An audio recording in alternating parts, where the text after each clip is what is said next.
All right, so like I said, tonight we're going to talk about CMAs. It's a really important subject. We work really hard with whatever pillar you're working, whether you're cold calling, whether you're working your center of influence, however you're doing, whether you're sending out flyers, you've now got a call from someone and they say, hey, I live at this address and, you know, come and give me a valuation of my property. Once you get to that point, you've already put in a lot of work. I want you guys to be landing closing most of your listing appointments, right? At the end of the day, it's hard to walk into a listing appointment and walk out without that listing, right? So I try to give you guys some tips and tricks, right? The CMA is a really big, important part of it. A lot of people say to me, wow, this is really good. Or wow, the other agent didn't come with this much information, or wow, you've already done a lot of work. We're showing value to our clients that even before you've given us the listing, I put in time and effort for this work, right? We pay for our TREB membership every year, and in Stratus, there's that beautiful report it spits out. I'm going to show you how to bulk it up a little bit, exactly what I do for my CMA. I found a lot of success in it over the years, so I love sharing it with everybody. And if you guys have any questions in the meantime, let me know. I'm going to start with going into Stratus, and I'm going to show everybody the map function. Some of you might know it's there, but I just want to bring it to the attention because I find very often when I sit down with someone and I train them, they say, well, how do I know what district that's in? And they're not aware of this map function that's built into our TREB system. So if you go down to the bottom here, you can click on TREB map, right? And you can see, you know, it's got the GTA and surrounding areas. I'm just going to zoom in on the Toronto area here. Whoops. Let me just move it up a little bit. Okay.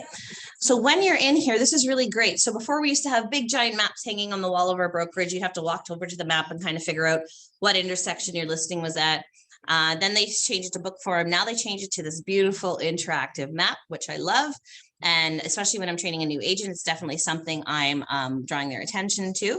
So this is great because you can look at the Toronto Real Estate Board. Whoops, I don't know why it's clicking on that right now. You can look at the Toronto Real Estate Board and you can click on municipalities, right? And it's going to bring up this lovely map for you that's going to show how they have laid it out for the districts, for the municipalities. So when you go into the system, you're not looking for a needle in a haystack. I know a lot of people that I train and I sit down with them and they're searching. Oh, is this in EO4? No. EO5? No. EO6. So they're kind of doing like a needle in a haystack search, and you don't really need to do that anymore since this is so interactive. Okay. So very quickly, the W's are the west end of Toronto. It's pretty like no brainer. W's are west, C is central, E is east, right? So W would be like Etobicoke. The bottom part down here is central, but it's downtown area. The upper part is more like a North York. E1, 2, 3 is East York, right? And anything E4 on to E11 is the rest of Scarborough that you're looking at, right? So you have that interactive map, which is really great, but then you can also break it down a little further. So say you have a client who's called you now and they've said, you know, I live at, and I'm just going to plug in the brokerage address because it's easiest for us all to kind of visualize because we all work here. We know where the office is, right? And they say, I live at 1286 Kennedy. So you're going to search, okay? Your client, when they call you out of the blue, if they're calling you from a flyer, you might know what neighborhood you threw it in, but if they're calling you from a social media ad or some other way of advertising, we have no clue where this address is. You've never heard of it before. You're going to plug that into the interactive map, right? Now, where is this? It zooms in real far. So I'm just going to zoom out a little bit in this area, move it over to the middle of the screen so you guys can see. And I'm going to go until I can see the municipality. Okay. So I can see that the office is located in E04. Right? So now I already know my clients in EO4. We can take this one step further and we can click on communities. Okay. And I can see that the office is located in EO4 Dorset Park. So if my client had given me this address 1286 Kennedy, I know that they're located in EO4 Dorset Park. Okay. So now what I'm going to go do is I'm going to start a CMA for this client because I now know what district and what community to look at. Okay. Don't forget that TREB map for sure. It's one of the best tools. So I'm going to go up here now. Let me just stop the share and come back in because I know very often when I switch screens, it loses my share with you guys online there. Okay. And I'm going to go back here. And now I'm going to go and search. Okay. And what I want to do is I want to look at unavailable properties. Okay. That are for sale in EO4 Dorset Park. because that's what my clients called me from. Toronto, let's see.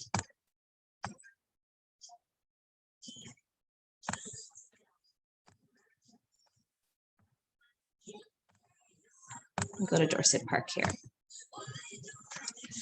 Okay, so I also know that every time you search for something, you want to keep your search 200 and under because that's what it's displaying for you. If you don't, you might be missing pertinent ones that are really comparable to your property. So I also know that the market has been a lot hotter from, say, March onwards. So I think I'm going to narrow my search from March onwards. Okay. 59 properties, right? And I get click submit.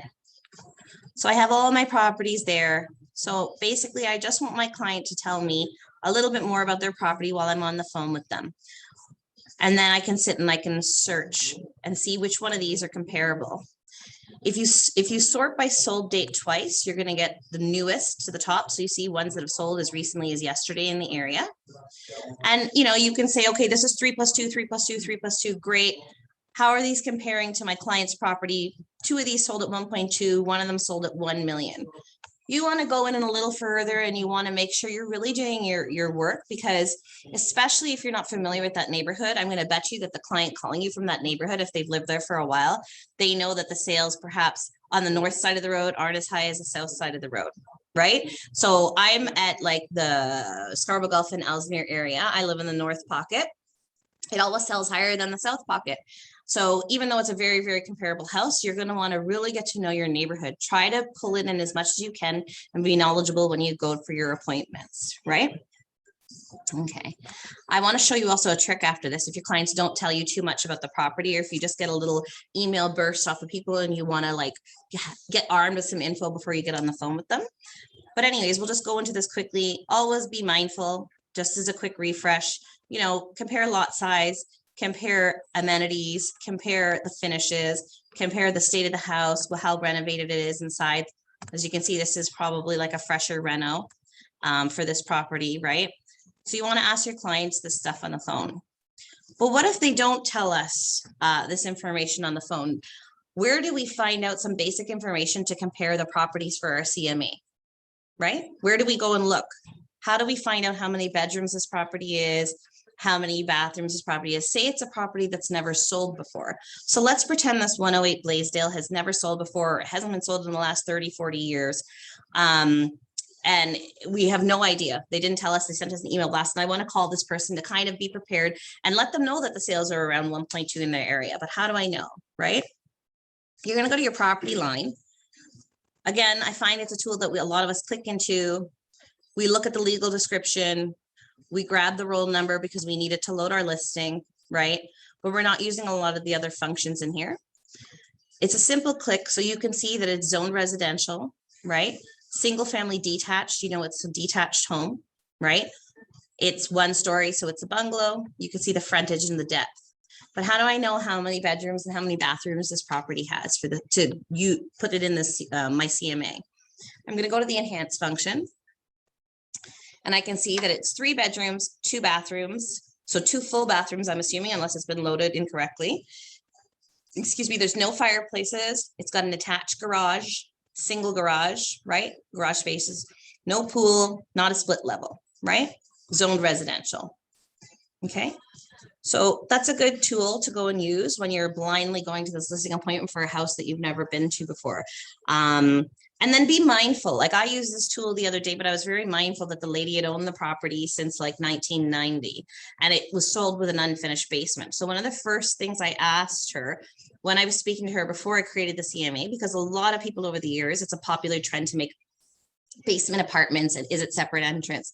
I asked her, I said, I noticed that you've owned the property since 1990 and it had an unfinished basement. Have you ever finished it? Did you put an apartment down there? Because this is going to be things that add value towards what you're comparing in your CMA. So you've got to really think before you go to these appointments. Like I say, the last thing you want to go is into your CMA appointment with your client, into your listing appointment with your CMA, sorry, and not be knowledgeable, because if they don't feel like you know the neighborhood, they're certainly not going to use you for their listing, right? Does anybody have any questions to that point of how I found out the Treb Map interactive tool or this property line, how I found out some information about the property? No? You said 1,400 listing come, normally it's come only showing 200 on the system. So when you search, Yeah. so like, say I did a search like this, Yeah. and I just did available. You remember, okay, Wherever you go. So like, Yeah, even if I just want to look in Toronto, Yeah. if I go to submit, Yeah. you see how it says 200 results? 200, yeah. It's What- not going to display me more than 200. Okay. Yeah. So the problem with that is that it doesn't automatically know what I'm looking for. So I might have really comparable properties Yeah. that I'm missing by not refining my search. That's why I always encourage you guys, make sure that count gets to 200 and below, refine your search enough so that you know you're not missing properties that are very comparable How when we you're doing. can take it rest after this, okay, we close it, rest other one, like if it finish 200, that 201, how we can take it from here? Again, we have to go back or? You can't really figure that out, but the idea behind them forcing you to refine your search too is that you're finding the most comparable. So you definitely want to know what market you're in. Like right now, we know the market. If I compare something that sold last September or last December, it's not going to be the same as if I know that I want to pull those sales from, you know, at bare minimum, like March onwards. You know what I mean? We know August slowed down a little bit, but the prices are still kind of keeping, right? So we want to pull from March onward. That's one of the biggest parts to refine my searches I've done and all the CMAs I've done lately, right? You definitely want to know it's a detached home or not detached, right?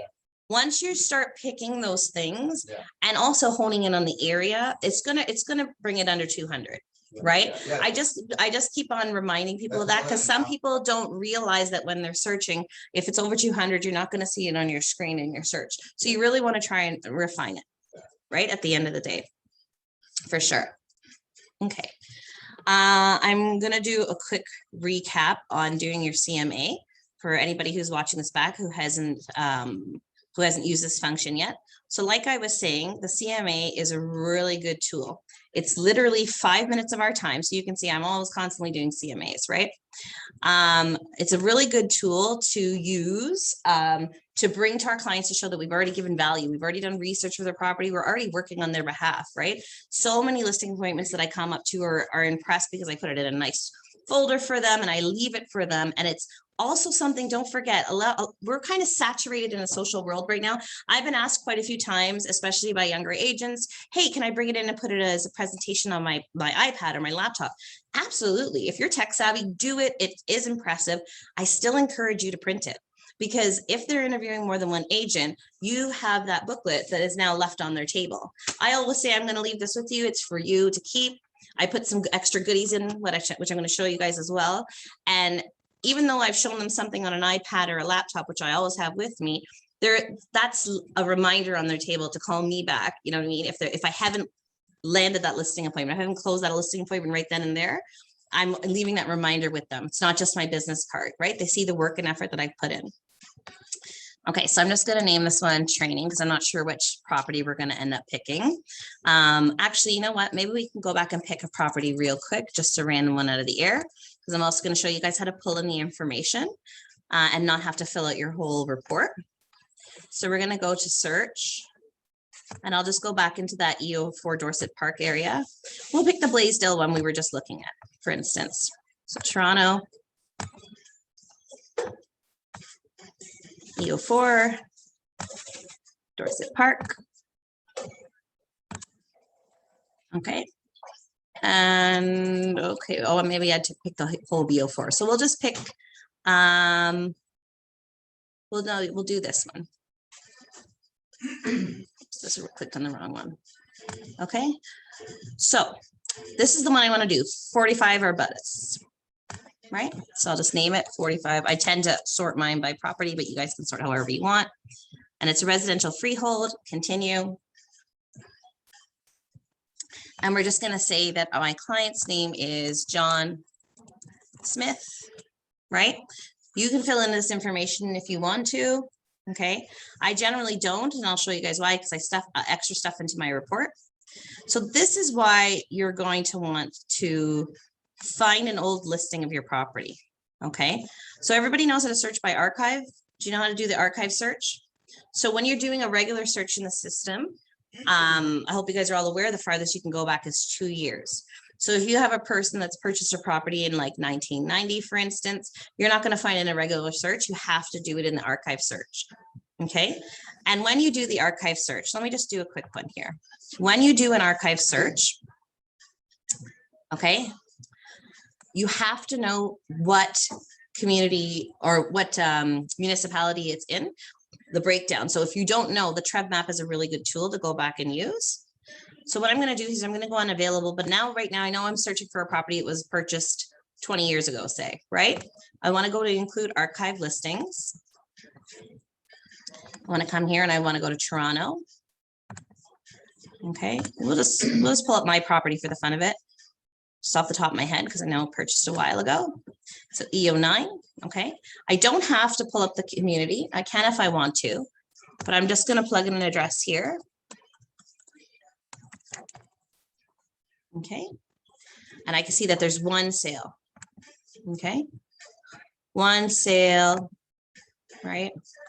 And I can see that it was how many years ago, right?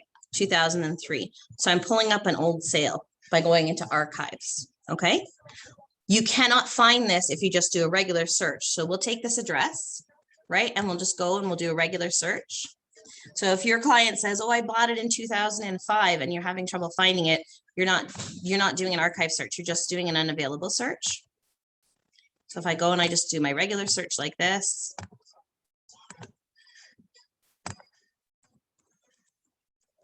Come here and relax. Sounds good. Sounds good. Welcome. You see, it comes with 0, right? So you have to do that archive search. Okay. So going back to our CMA real quick, because I want to hit the meat and potatoes of the CMA. We're going to go back to this 45 Arbutus. We're going to copy and paste this. Okay. And I'll show you why. When we go back in to do our CMA, none of the information is in there because it doesn't know what property we want. So you're going to have to go and put 45 Arbutus Drive in Toronto, EO4, Dorset Park. You have to fill out information, whether it's detached, you know, what the lot size, the heat source, everything is, right? Because this is going to be the main comparable property that we're going to take and put into the rest of our CMA. But this neat little function here, if you go into archives, or even if it's a recent sale, you just grab any MLS number. I try to grab the most recent, obviously, right? Because that's the one that my client purchased off of. And I'm going to go in here and I'm going to put that MLS number in there. When we put use and see how it autofills everything out for us. Okay, so it saves us a ton of time, right? So then we go down, scroll down a little bit. The only thing I want to draw caution to is at the end here, it's going to tell me this is my suggested listed price. It's going to take it off of the old listing. If you're getting something from 1990, this is going to say something ridiculous like $300,000, right? And the taxes are going to be all off. So you're going to want to go in there. Normally, if you click this box off, it won't produce it in your report, but I just go right in and delete it because I know I don't want it in my report. I'm just going to click a quick save there right now before I lose this. I encourage you guys when you're in web forums and doing CMAs to save constantly, because I find the system is glitchy and every now and then you'll lose everything you just worked on. Great. How's everybody doing online there? I think I'm going to stop the share and come back in just to make sure you guys are still with us on the share. All right, my CMA is saved. So going down, it'll show you pictures of the house. Keep in mind, again, if you're using a listing from 1990, it's not going to be accurate. It'll give you your information. It'll spit out all of this. Okay. And then we come down to this part where we go comparables. Which comparables are we putting into this listing? So very quickly, right? You want to go in and you want to do your research, right? I tend to do my research in a separate screen. So I'll show you, like if I decided over here that I really think that this Vohill is a comparable, I literally will take that MLS number and I'll go into my CMA and I'll add by MLS, just because I like to do it in a separate screen, right? So that's why they do it for those people who like to do it that way. Okay, so you can see this has been added as a comparable now into my property. Here's my subject property, right? And here's my, oh, did I copy and paste that one twice? I did. I didn't copy it properly, but anyways, you get the idea. So you can add by MLS going that way, or you can go into search listings, right? And you can do your search here, available for sale, new search.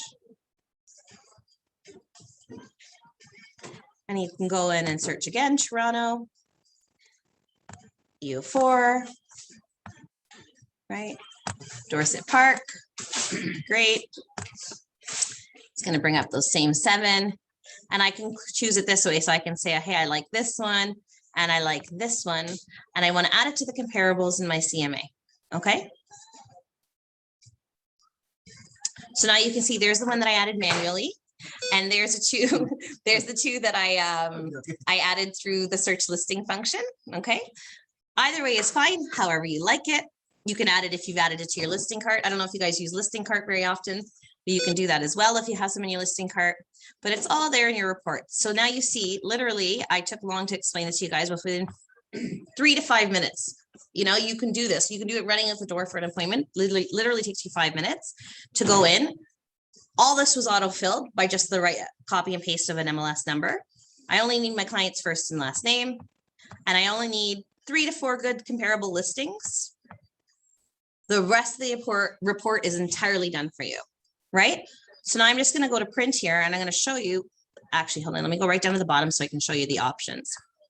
At the bottom of the report, it's going to ask me, what do I want to include? Title page, cover letter, table of contents, page numbers.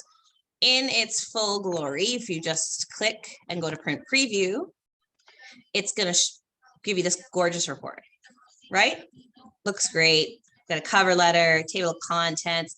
Looks like you spent a lot of time on this. Your client's going to go, wow, spent a lot of time on this. You've already working for me. You know, maybe the other guy came and only talked commission with me and gave me his business card. And I'm leaving this beautiful report on your table, right? So you're showing your worth and your value at the end of the day, right? So is anybody confused about how to do that part? I just kind of wanted to skim over that because I want to get back to the guts that I put in, right? Okay, I'm going to stop the share and come back into my other screen. So pretty much every time I've gone to any conference, and I'm actually, really exciting side note, I'm trying to get Rob Vivian into the office to do some training. Rob Vivian is excellent. He works with a lot of other offices. I've been to a million of his things. I've done Mike Ferry, Tom Ferry stuff online, a whole bunch of different ones. And I really enjoy Rob Vivian stuff. I think he's really down to earth. He's locally based. He's got his finger on the pulse of the market around us. He can talk to us intelligently about it. Unfortunately, it's going to be live streamed to begin with, but I'm hoping he'll come in once a month or do an 8-week program with him or something. And maybe we'll switch from Zoom to thing, but definitely, guys, if you see that page go out, once I secure it, a date and time, sign up. I encourage you guys to sign up because it's excellent training that he does. But a lot of this comes from all these different conferences I've been to. So there's a general theme that goes through it all. And they always say, how do you land a listing appointment? If you answer 6 questions, you're going to get the listing if they're satisfied with you and you get along with them, right? So you have to go over it to leave no stone unturned with them. So they say you got to go over why choose your firm, how you'll market the property, the commission structure, what's my home worth, and what's happening in the market. Right? They want to hear these things. So here's how I chose to address these. I kind of flowered it up because I saw that standard report and I thought, okay, even if an agent knows how to take that standard report, how am I going to stand out a little bit more and make my report look really gorgeous, send it off to them, right? So I go over a lot of the same thing, but I kind of flower it up and I say, okay, why me? Why choose me? Right?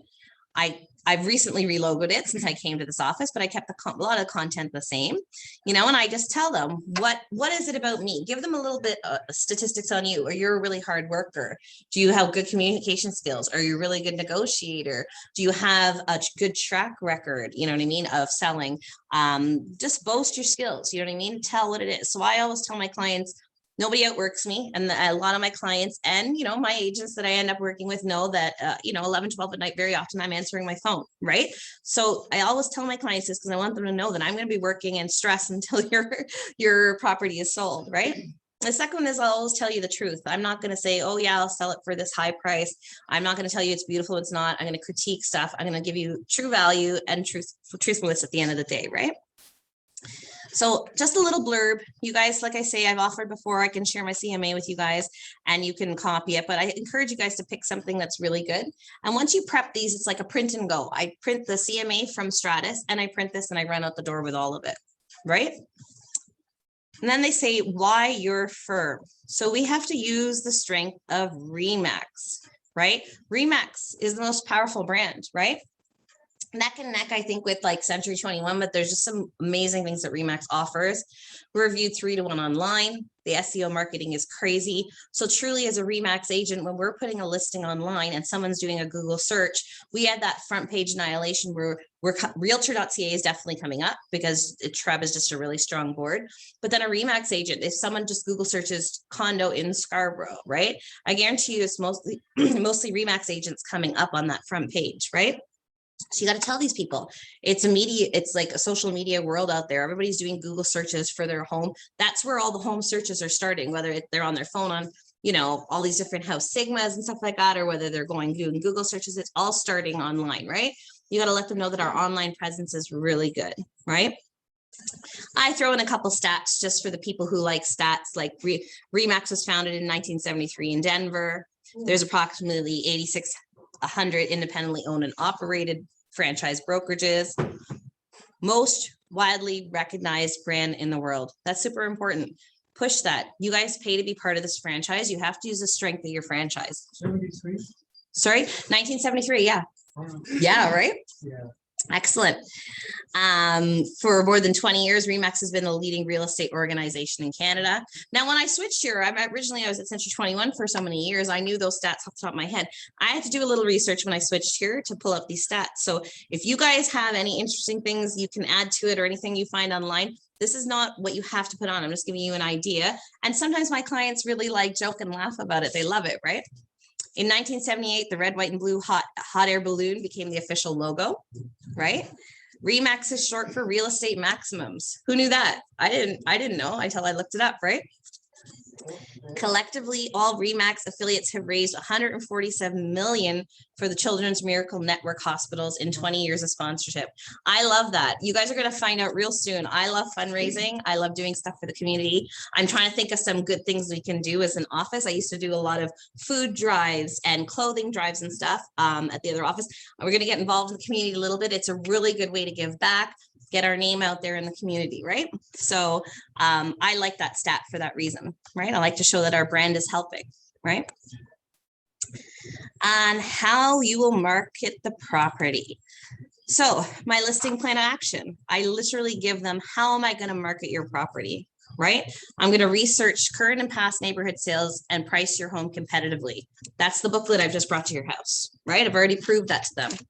Ensure your listing has a strong online presence by loading it, MLS, Facebook, Instagram, Twitter, various other social media, RE/MAX too, right? Create a target market strategy for your home. Who am I marketing this property to now?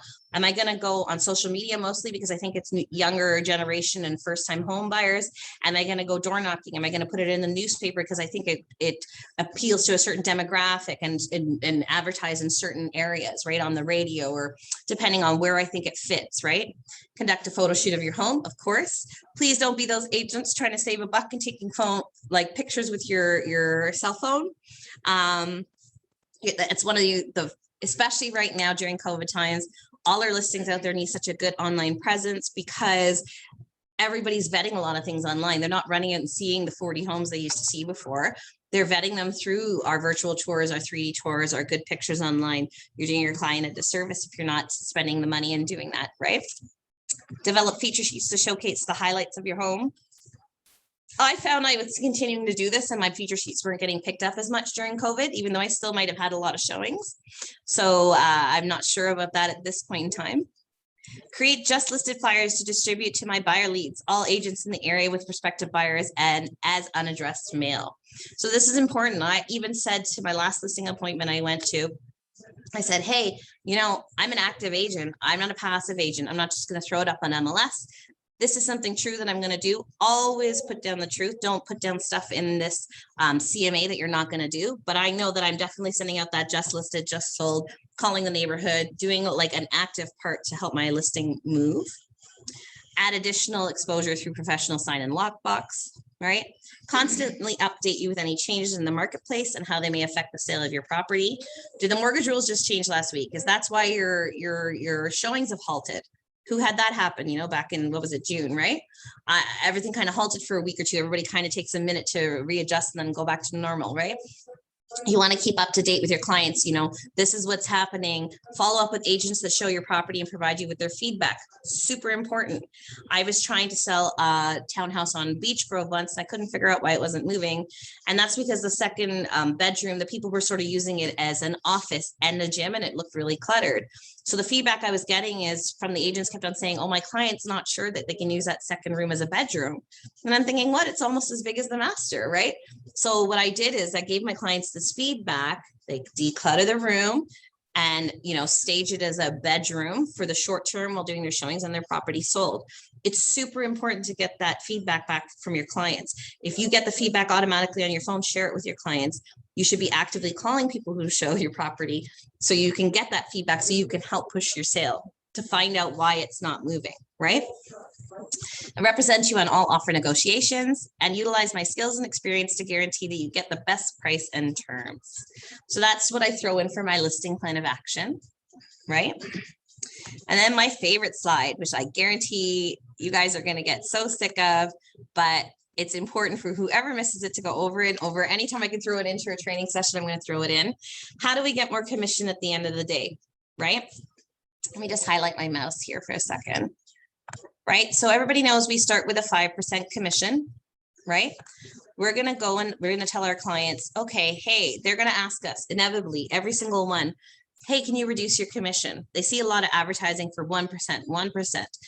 Who's the 1% realtor truly? We all know that it's 3.5 in total that we're ending up with, right? We're offering 2.5 to the co-op and we're taking 1% for ourselves. So this is just a strategy to help you guys get more commission. I guarantee you it works because the average person doesn't truly understand what the 1% is. They've just been told by the other agent that they'll be listing for 1%. Okay. So I always tell them, absolutely. They said they'd list for 1%. Let me just explain to you the breakdown. 5%. And I literally bring this chart with me. If I don't, I'm writing it down. If I don't have my booklet with me, I'm writing it down this exact way to show my clients. I start with 5%. Of that 5%, 2.5 goes to the co-op brokerage. That's whoever's bringing your buyer. If I don't offer this to you, other properties will get shown more in the vicinity. And that's just a fact. Unless their client is specifically asking to see your property, if the agent's getting paid more to see 4 other homes in the area versus yours, they're going to show the 4 other homes, right? So I'm not going to touch this side of the transaction because I want to push your sale up to the highest. I want your property to get shown, right? So I'm going to take the listing side, 2.5. Of this 2.5, 1.25 and 1.25, I split with my brokerage. I take 1.25, my brokerage takes 1.25. So what I'm going to do is I'll take the 0.25 off and I'll give you the property listing for 1%.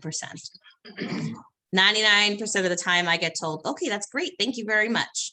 What do I end up with at the end of the day? I end up with 4.75 because I'm only taking a total of 0.25 off of my commission.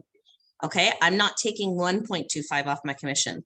You guys got to understand, if you're doing this full-time, part-time, it doesn't matter. That's a big chunk out of your commission, right? So you've got to learn to fight for it a little bit more and not just list for the 1%. It's super important to the health of your livelihood, basically, at the end of the day, to know how to fight for this, right? There you go. So then we'll go on to the last little bit. What's my home worth? Well, that's the booklet that you're bringing to them at the end of the day that has all the guts in it that says, okay, here's your subject property. Here's all the ones that I compare it to. It's that CMA we just did within Stratus. So that's at this point, I'll throw that into the CMA. And then what's happening in the market. So I literally go on Trev Market Watch at the beginning of every month and I update my stats, right? This one probably isn't updated, so don't call me on it, but my actual CMA is. This one is just the one I uploaded for training, but current market. So it'll say, these are 3 stats that I picked. You can use anything you want, but you just want to give them a little idea. So I always get asked, how long is it going to take my house to sell? Well, it depends on the strategy we're using. If we're using a bidding war strategy, I can minimize that to a week. If you are more comfortable going up a true price, the average days on market on the Trev board right now is 19, right? So whenever I pulled that stat, it was 19. There are approximately 9,042 sales monthly. And the average price on Treb MLS is $821.48, right? So I just throw a few stats at them just so they feel comfortable of where they're putting themselves in the market and how things are going. Just so I can also show them that I keep, my finger on the pulse of everything. I know what's going on, right? Anybody have any questions to that point? Let me stop the share and just check in with you guys. I just want to go over 1 or 2 more quick things before I let you guys go this evening. So I'm going to go share my screen again, and I'm going to go back into Stratus real quick. I always go and print the old listing for my clients. So we're going to go back and we're going to show them, hey, in this old listing here, let me just go find an old listing again.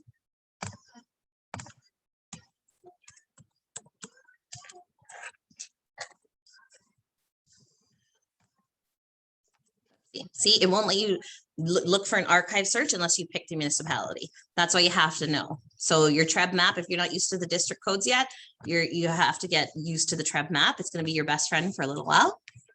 So you go into an old sale and you say to them, hey, look at this. I also pulled your old sale. I just wanted to kind of get a feel for what your house looks like, what the inside look like, what improvements look like, from these pictures to now.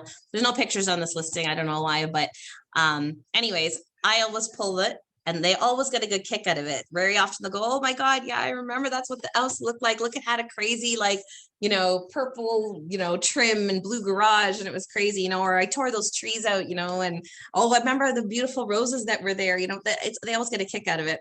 I actually did a listing appointment for a client, and she had lived in the house for 45 years and she trumped me. I've never been trumped on this. So I always bring out the old listing because I always get a smile from the people and it always starts a bit of a conversation.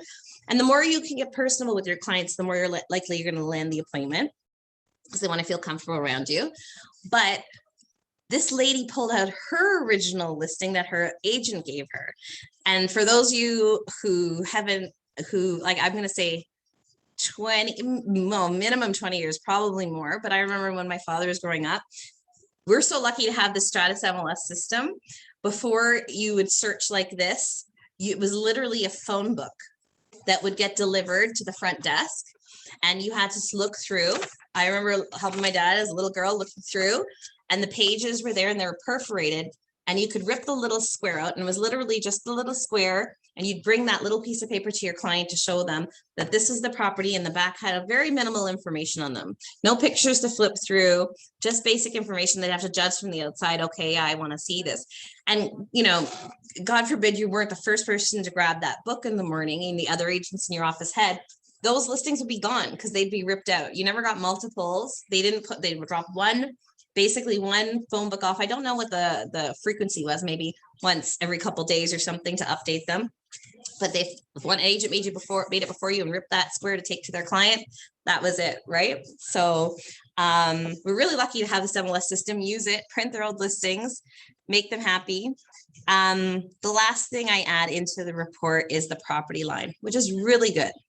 So the property line report is, here we go, is going to tell you all this information, but it's also their recent MPAC, right? So you're going to see what the property is currently valued at.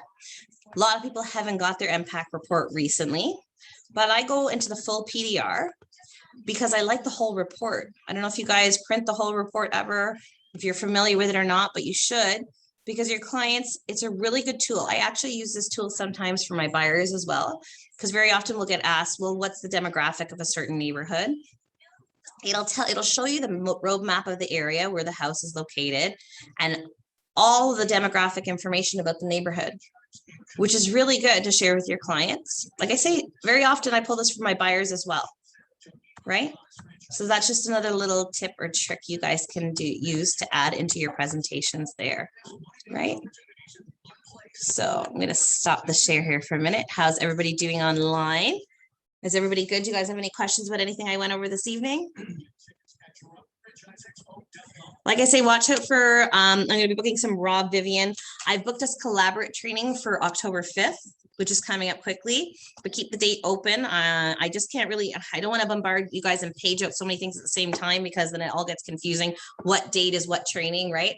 But I'll start pushing it out maybe after another week or so. I'll send the link out. Collaborate training is really good. So we know how we do the prospect searches to keep up with our clients. Collaborate you can do in real time. So I have very often, we have these clients who are having difficulty finding something, and by the time you get to it the next morning, or you didn't notice for a day or two that it was coming up, it's gone, right?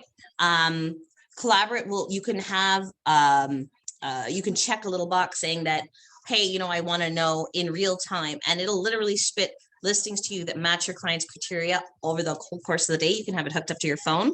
There's a neat app that comes along with it that you can use as well. Your clients can comment back and forth to you. So, you know, the prospect search isn't very interactive. Collaborate is, it's interactive. They can write you a message, say, hey, I really like this one, or heart it. You can see if they've shared it with someone. They can nix listings on it. They can do a whole bunch of things. So collaborate training, of course, they were booked so far in advance because I booked it at least 3 weeks ago now, because it's a popular subject. So definitely try and join it. You know what I mean? It's something nice that the office, you know, definitely invests in for you guys. So you should click the link and join it, right? Because it's an excellent, excellent topic. All right.